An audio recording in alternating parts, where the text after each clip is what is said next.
À la une de l'actualité, cette élection municipale qui va maintenir Saint-Pierre sous tension une semaine de plus. Seules 55 voix séparaient Christian Raffa de Raphaël Martin hier soir. Le suspense est donc toujours très lourd dans la ville d'Arrêt d'Histoire. Fourrière, Mutuelle UFR, agents municipaux, surveillants pénitentiaires, la loi des séries s'appliquerait-elle au mouvement de grève? On fera le tour de toutes ces mobilisations simultanées dans ce journal. La semaine de l'industrie s'est ouverte aujourd'hui, l'occasion pour les jeunes de découvrir un secteur d'avenir qui se développe de plus en plus en Martinique. Aujourd'hui, les élèves du lycée Acajou 2 ont pu visiter les coulisses de la brasserie Lorraine. De l'usine aux journaux, cette semaine c'est aussi celle de la presse à l'école. Les étudiants en BTS du lycée Joseph Gaillard ont reçu Edoui Plenel pour l'occasion, une manière directe de mieux comprendre le processus d'information et le rôle des journalistes. Bonsoir à tous, très heureuse de vous retrouver et de vous accompagner pour cette heure d'information. On démarre tout de suite avec un point sur les différents mouvements sociaux qui s'égrènent sur le territoire. Si certains sont en phase d'apaisement, d'autres sont toujours en plein cœur du conflit, parfois depuis très longtemps. Fourrière départementale, agents municipaux, Mutuelle UFR, surveillants pénitentiaires, Julien Goudichaud et Guy Raphaël René ont fait le tour des mobilisations. Regardez.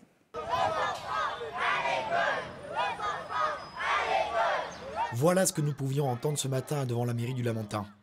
Des parents exaspérés et inquiets de voir leurs enfants privés d'école. Nous voulons prendre parti ni pour l'un ni pour l'autre dans cette grève. Nous sommes des parents. Nous aussi, nous travaillons. Donc, nous demandons le droit à l'éducation, le droit au service minimum. Depuis mardi, les écoles sont fermées, donc j'ai dû prendre des jours de congé. Je m'en ai à la maison à regarder la télé. Je voulais retourner à l'école pour voir mes amis et pour travailler, pour passer en 6e. Reçu par le maire dans la foulée, un accord semble avoir été trouvé et demain, retour à la normale. Les écoles seront ouvertes demain matin.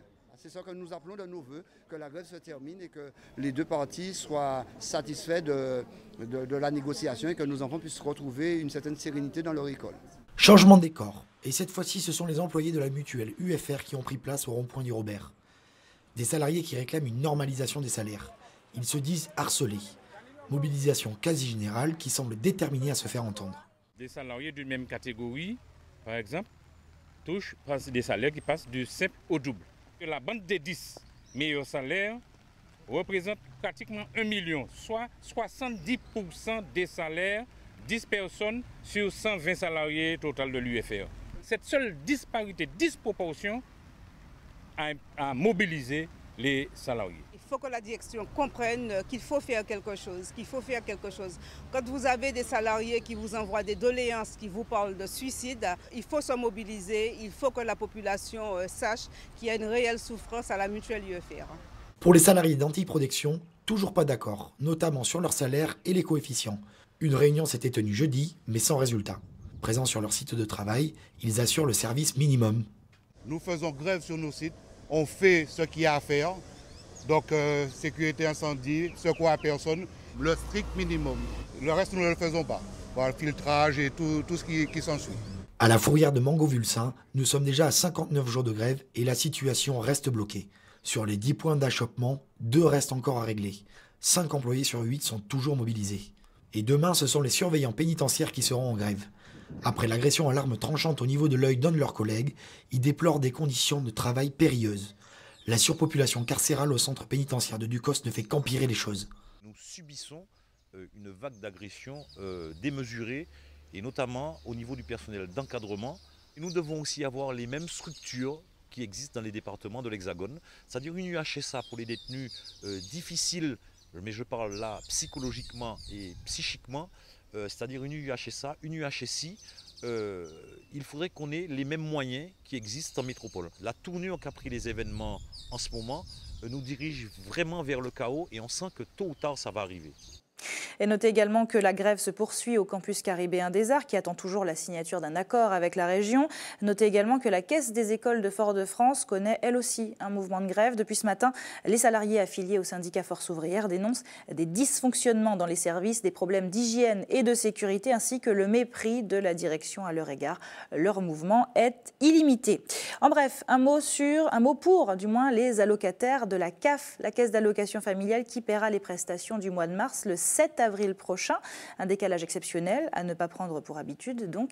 Et notez que vous n'avez aucune démarche à faire, ni aucun papier, aucun document à fournir à la CAF concernant ce changement ponctuel de date.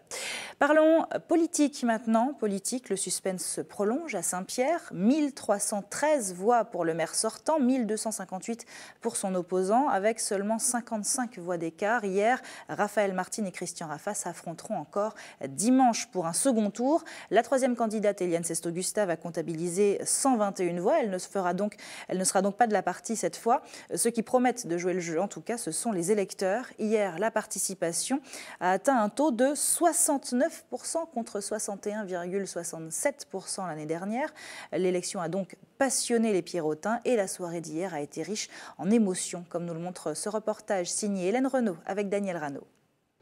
Ont obtenu la liste Rassemblement progressiste, 121 voix.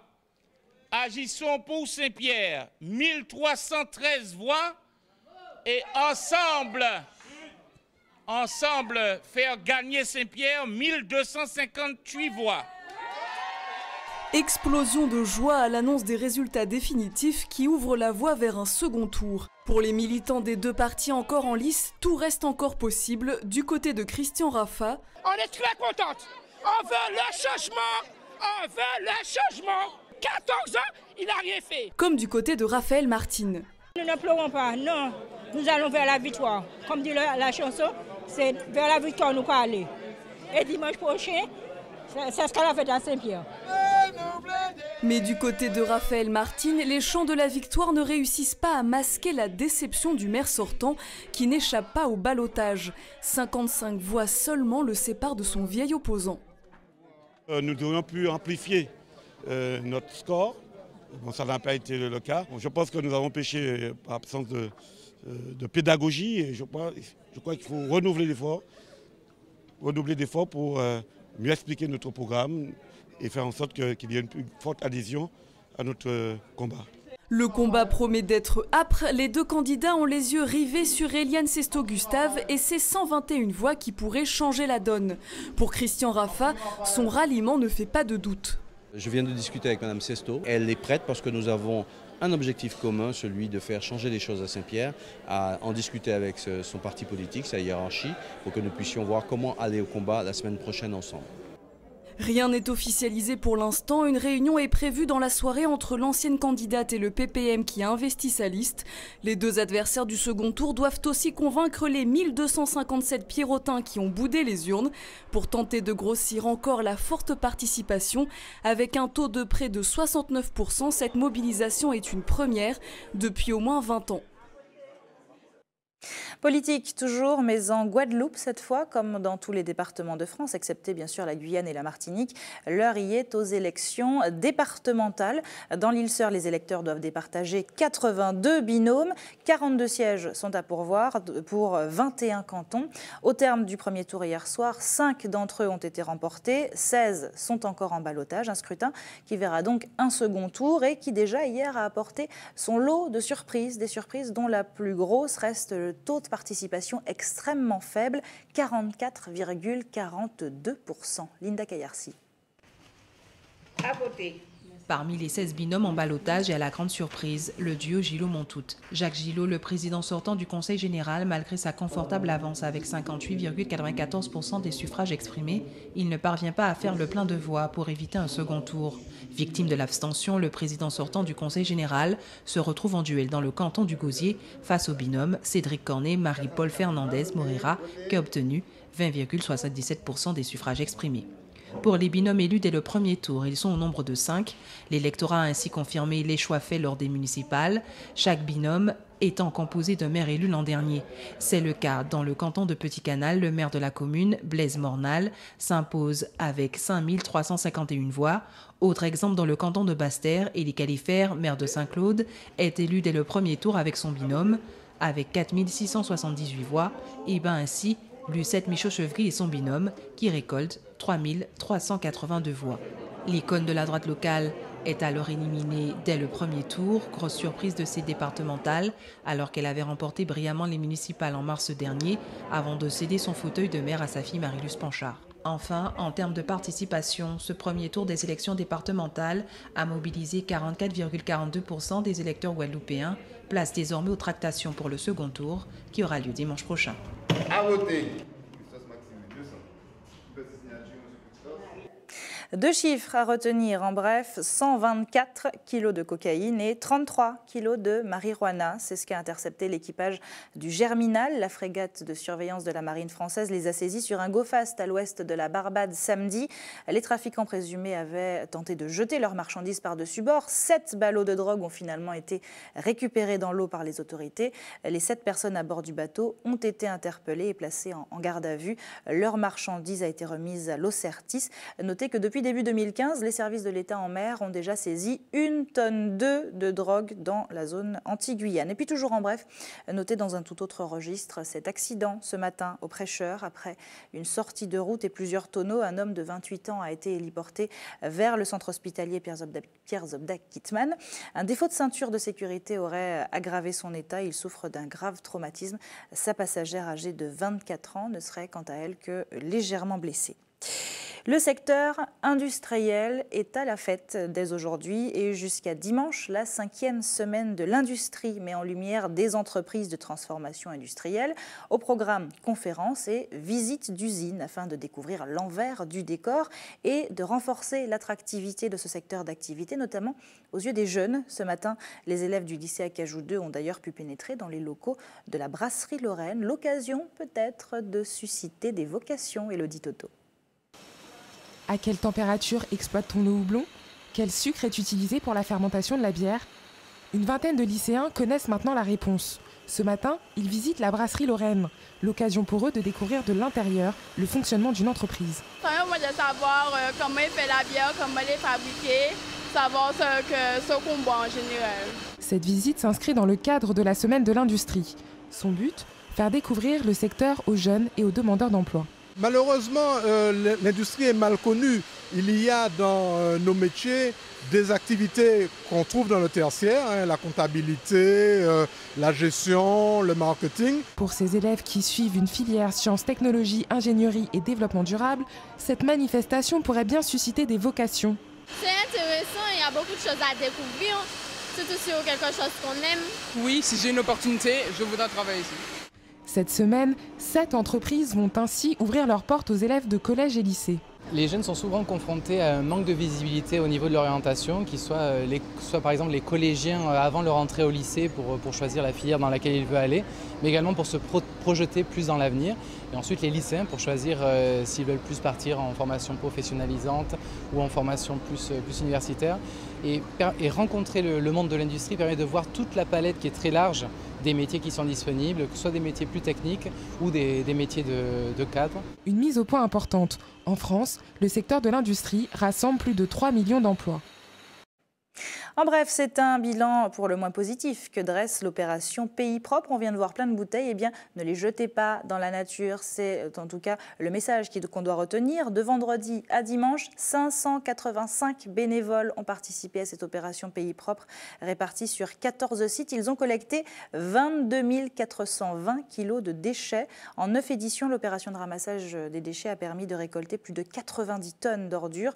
Plus de 2300 bénévoles et 116 entreprises ont mis la main à la pâte, un bel élan de solidarité pour la Martinique. Les travaux du TCSP avancent. Dès demain, les usagers de la route en provenance de Fort-de-France et en direction du sud pourront emprunter le pont de Guigneron près de l'aéroport. Ceux qui circuleront dans l'autre sens, en revanche, continueront de circuler sur les voies transitoires. Il s'agit du premier pas d'une semaine riche en modifications d'itinéraires. Nous vous donnerons bien sûr le détail de ces changements au fur et à mesure. La livraison finale de ce pont qui mettra fin aux inondations lors des intempéries dans la zone de Guigneron est prévue pour fin 2015. À terme, il y aura 6 voies, dont 2 fois 2 voies pour les véhicules et 2 voies extérieures pour le fameux TCSP. Une nouvelle étape donc dans l'installation du TCSP dont on parlera ce soir dans Pays Moins Jeudi. Comme tous les lundis, Sabrina Doré revient pour mettre en avant cette fois notre patrimoine, qu'il s'agisse des ruines de Saint-Pierre ou du patrimoine religieux des Trois-Îlets.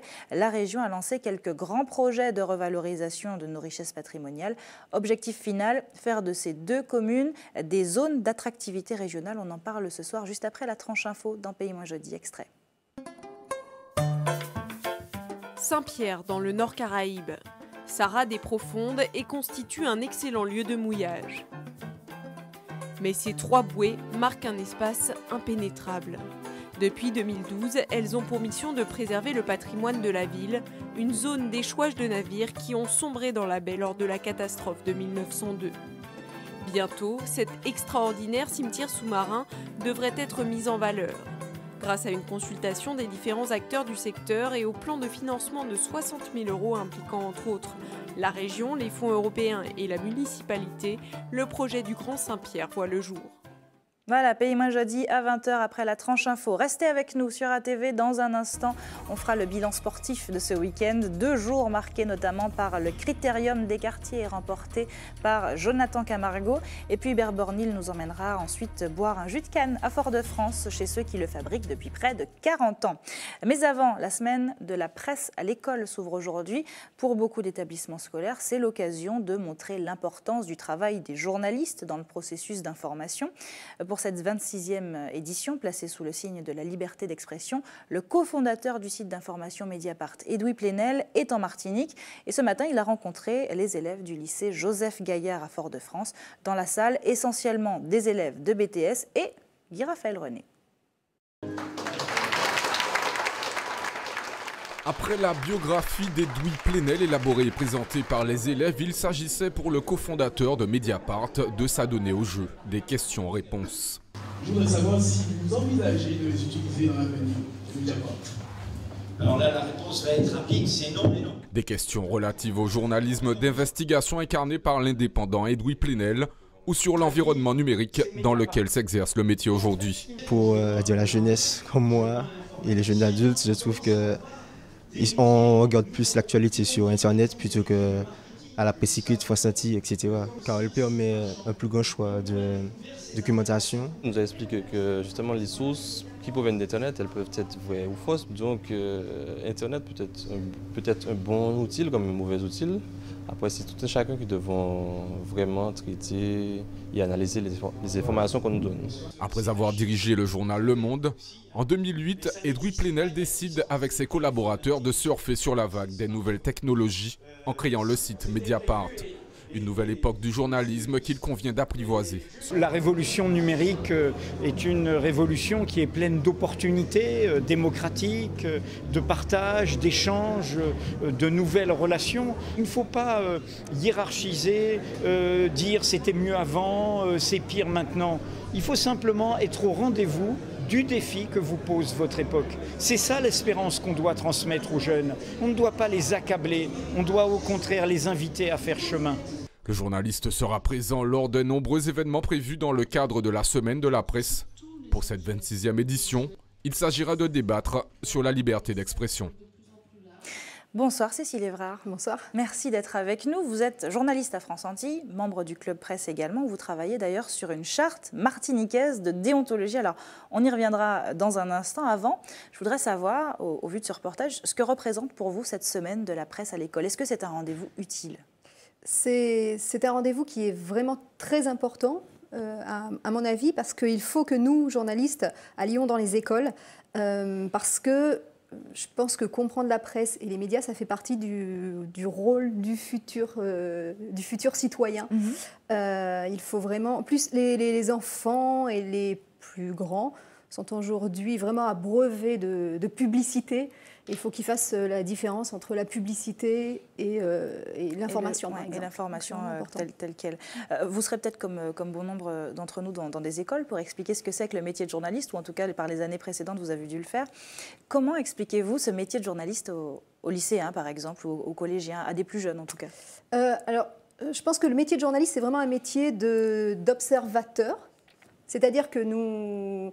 Alors, je pense que nous pouvons couvrir plein d'événements qui soient culturels, des manifestations, des élections. On voyage, il faut que l'on soit là.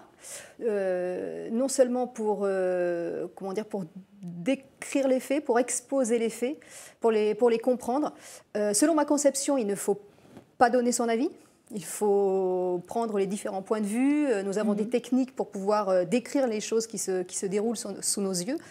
Et ensuite, une fois qu'on revient avec toutes ces informations-là, eh ben, il faut pouvoir les donner à l'auditeur, téléspectateur, au lecteur. Vous diriez qu'on a un rôle de filtre aussi, parce que c'est vrai qu'avec les nouvelles technologies, il y a aussi beaucoup de désinformation, beaucoup d'informations brutes qui circulent via les réseaux sociaux, etc., que tout le monde prend pour acquis, et en oubliant peut-être le rôle de filtre que fait le journaliste qui vérifie les sources à plusieurs reprises. Il y a aussi ce rôle-là. Alors c'est vrai qu'on a souvent tendance à opposer l'information que l'on trouve sur les blogs, les réseaux sociaux, et l'information qui se trouve sur les sites des médias. En fait, c'est pas vraiment ça qu'il faut faire, puisque les citoyens et les journalistes ont un ennemi commun, c'est la rumeur. Et cela existe depuis des siècles. Zola en parlait déjà. Voilà, et c'est ça qu'il faut combattre. En fait, c'est ça qui est vraiment important. Il faut savoir que sans les citoyens, nous, journalistes, nous ne sommes rien, parce que nous ne sommes pas de la police, nous ne pouvons pas aller dans une entreprise demander des informations. Mais si, à contrario, le citoyen est frileux, eh ben, il a une presse frileuse à son image. Donc c'est vraiment un partenariat qui doit s'établir. Alors il y a une chose qui régit la fonction journalistique et qui n'est pas toujours si simple à comprendre finalement, c'est la charte de déontologie. Tous les journalistes suivent celle de 1918, actualisée en 1938 et en 2011. Elle définit les droits et les devoirs des journalistes français. Vous savez, j'ai bien appris ma leçon.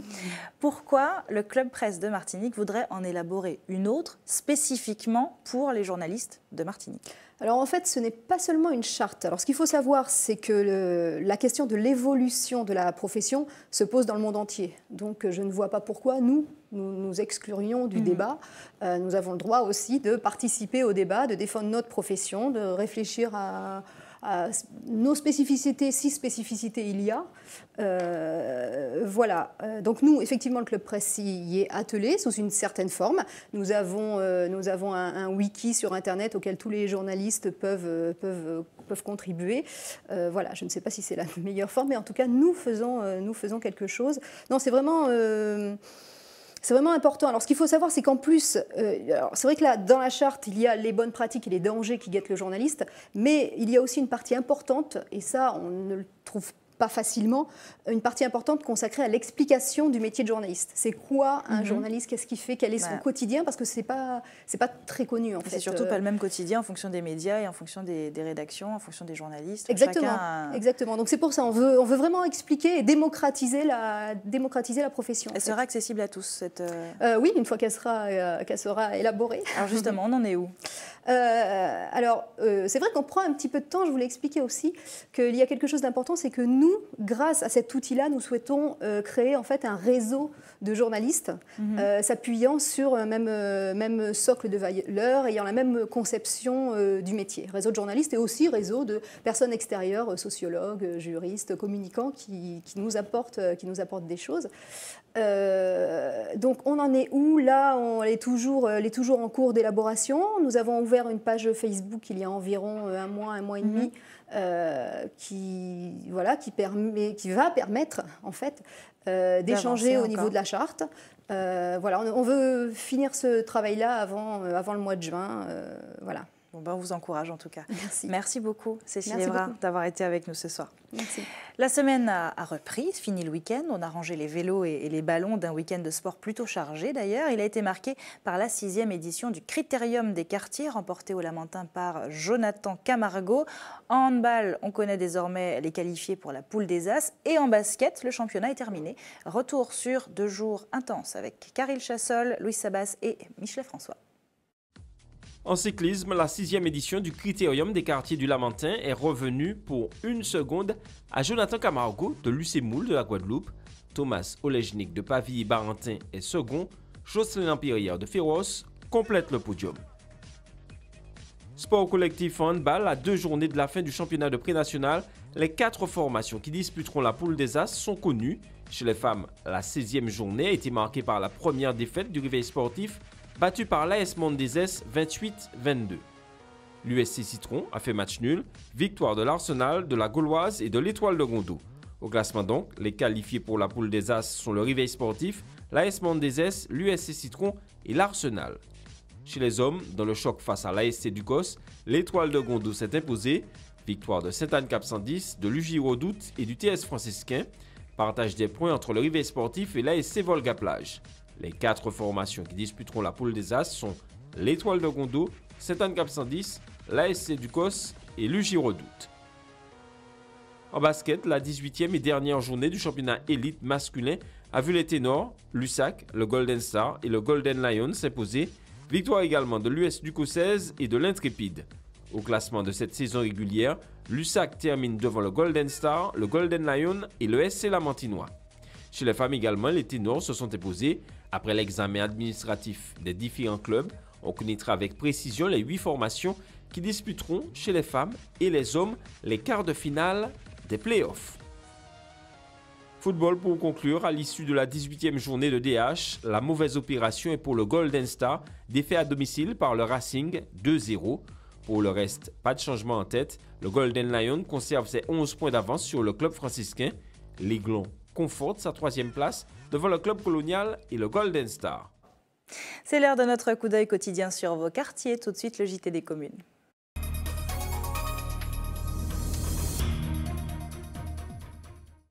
Le JT des communes qui commence avec un chapitre info pratique. Attention, travaux. La circulation des véhicules sera alternée sur la RD 7 près du golfe des Trois-Îlets jusqu'au 7 avril et au quartier Palmiste aux Anses d'Arlet jusqu'au 23 avril. Roulez donc très prudemment. Toujours au chapitre info pratique, demain il y aura des coupures d'eau à Ducos de 8h à 15h. Sont concernés les quartiers Vaudrancourt, Petite Cocotte, Pays Noyer, Fontpanier, Lazaret, La Marie, La Léandre, Les Abricots, La Sérénité, Canal Cocotte et Petite Rochelle. Et puis on termine avec un œil sur la carte de l'établissement français du sang. Demain, le camion de l'EFS sera stationné devant le lycée France Fanon de Trinité de 8h à 13h. Et si vous êtes plus près du centre, eh bien vous pouvez toujours vous rendre à la Maison du Don à la Ménard de 9h à 16h. On termine ce journal des communes à Fort-de-France. Que diriez-vous d'un bon jus de canne? C'est ce qu'on trouve depuis 40 ans dans une entreprise familiale de la rue Victor Hugo. Un lieu très réputé qui, après 4 décennies, s'est offert un petit relooking. Allons voir de quoi il retourne avec Hubert Bornil et Michelet François.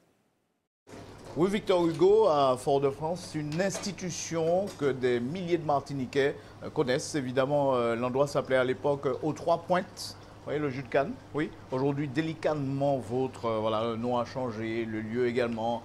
Le temps a passé, pourtant les mêmes gestes se renouvellent. Ainsi, en 40 ans, des litres et des litres de jus de canne ont été servis à la clientèle dans cette petite entreprise familiale. Ma grand-mère a commencé, on venait en vacances et pendant les vacances, on travaillait avec elle. Et puis on a continué, on est revenu ici, on habitait en métropole, on est revenu ici et on a continué ce que ma grand-mère a commencé. Les parents, grands-parents ont passé le relais à ces 2 jeunes femmes et le lieu a pris un coup de jeune. Pourtant, que de souvenirs resteront à jamais gravés dans la pierre. Jusqu'à présent, on retrouve les générations suivantes, hein. On retrouve les petits-enfants, les enfants et voilà, on a gardé on va dire des adeptes. J'ai connu son père qui a pris sa retraite et puis c'est les filles qui ont repris la maison et puis qui ont arrangé. Signe d'une ère nouvelle, les bouillantes machines à broyer d'autrefois ont cédé la place à un appareillage beaucoup plus silencieux, mais tout aussi performant. C'est une nouvelle machine, effectivement, qui a été faite par un monsieur d'ici. Et oui, elle est beaucoup plus silencieuse. C'est les anciennes machines, les premières machines que ma grand-mère a achetées, elles venaient du Brésil. Les sœurs Luan n'ignorent pas que l'affaire léguée par leurs parents représente un patrimoine d'Enfoyal. Alors tous les jours, elles apportent leur contribution et peut-être, qui sait, garantiront à leur tour le passage de témoins. Ouais, ça c'est bon JPI, à la vôtre. À la vôtre Hubert, c'est la fin de votre édition locale et communale. Merci à tous de l'avoir suivi. Ne bougez pas, dans un instant, on reste tout près de vous avec Antche Pays. À tout de suite.